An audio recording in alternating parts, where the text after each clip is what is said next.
हम तो एक एक करी जाना, दोई कहें तिन्ही को दो गज जिन नाहिन पहचाना। एके पवन एक ही पानी, एके ज्योति समाना। एके खाक घड़े सब भांडे, एके कोहरा साना। जैसे बाड़ी काष्ठ ही काटे, अग्नि ना काटे कोई। सब घटी अंतरी तू ही, व्यापक धरे स्वरूपे सोई।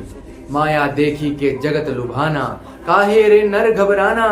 निर्भय भया कछु नहीं व्यापे, कहे कबीर दीवाना। कबीर दास कहते हैं कि हमने तो जान लिया है कि ईश्वर एक ही है। इस तरह से मैंने ईश्वर के अद्वैत रूप को पहचान लिया है। हालांकि कुछ लोग ईश्वर को अलग अलग बताते हैं, उनके लिए नर्क की स्थिति है, क्योंकि वह वास्तविकता को नहीं पहचान पाते। वे आत्मा और परमात्मा को अलग अलग मानते हैं। कवि ईश्वर की अद्वैतता का प्रमाण देते हुए कहता है कि संसार में एक जैसी हवा बहती है, एक जैसा पानी है तथा एक ही प्रकाश सब में समाया हुआ है। कुम्हार भी एक ही तरह की मिट्टी से सब बर्तन बनाता है, भले ही बर्तनों का आकार प्रकार अलग अलग हो। बढ़ई लकड़ी को तो काट सकता है, परंतु आग को नहीं काट सकता। इसी प्रकार शरीर नष्ट हो जाता है, परंतु उसमें व्याप्त आत्मा सदैव रहती है। परमात्मा हर एक के हृदय में समाया हुआ है, भले ही उसने कोई भी रूप धारण किया हो। यह संसार माया के जाल में फंसा हुआ है और वही संसार को लुभाता है। इसलिए मनुष्य को किसी भी बात को लेकर घमंड नहीं करना चाहिए। प्रस्तुत पद के अंत में कबीर दास कहते हैं कि जब मनुष्य निर्भय हो जाता है तो उसे कुछ नहीं सताता। कबीर भी अब निर्भय हो गए हैं तथा ईश्वर के दीवाने हो गए हैं। संतो देखत जग बोराना, सांच कहो तो मारन धावे। झूठे जगपति आना, नेमी देखा धर्मी देखा। प्रात करे असनाना, आत्म मारी पखा नहीं पूजे। उनमें कछु नहीं जाना, बहुतक देखा परी ओलिया। पढ़े किताब कुराना, के मुरीद तदबीर बतावें।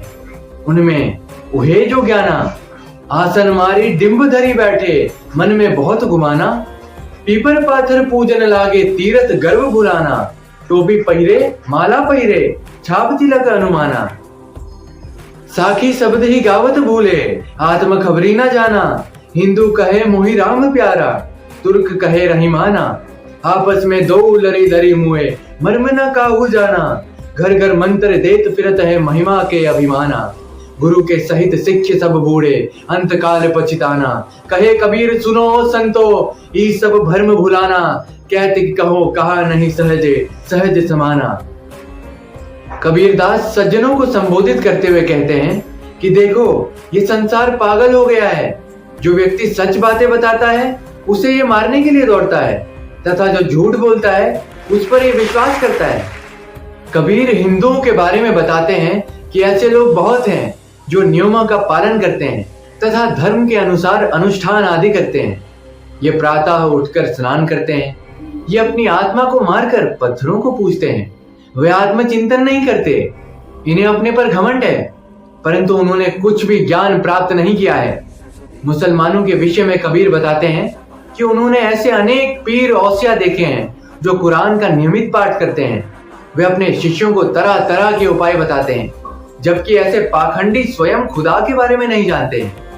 वे ढोंगी योगियों पर भी चोट करते हैं जो आसन लगाकर अहंकार धारण किए बैठे हैं और उनके मन में बहुत घमंड भरा पड़ा है।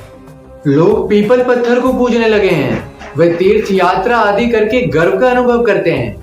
वे ईश्वर को भूल गए हैं। कुछ लोग टोपी पहनते हैं, माला धारण करते हैं, माथे पर तिलक लगाते हैं तथा शरीर पर छापे बनाते हैं। वे साखी व शब्द को गाना भूल गए हैं तथा अपनी आत्मा के रहस्य को नहीं जानते हैं। इन लोगों को सांसारिक जीवन पर घमंड है। हिंदू कहते हैं कि उन्हें राम प्यारा है, तो तुर्क रहीम को अपना बताते हैं। दोनों समूह ईश्वर की श्रेष्ठता के चक्कर में लड़कर मर जाते हैं, परंतु किसी ने भी ईश्वर की सत्ता के रहस्य में नहीं जाना। ईश्वर इस संसार में बाद में है। सांसारिक वस्तुओं में ईश्वर बाद में है, पहले आपके हृदय में विराजमान है। अंतरात्मा में झांक कर देखो, आपको प्रभु का स्वरूप अवश्य ही दिखेगा। सर्वप्रथम अपने अंदर झांको, फिर इस संसार में आपको स्वयं ही प्रभु दिखेंगे।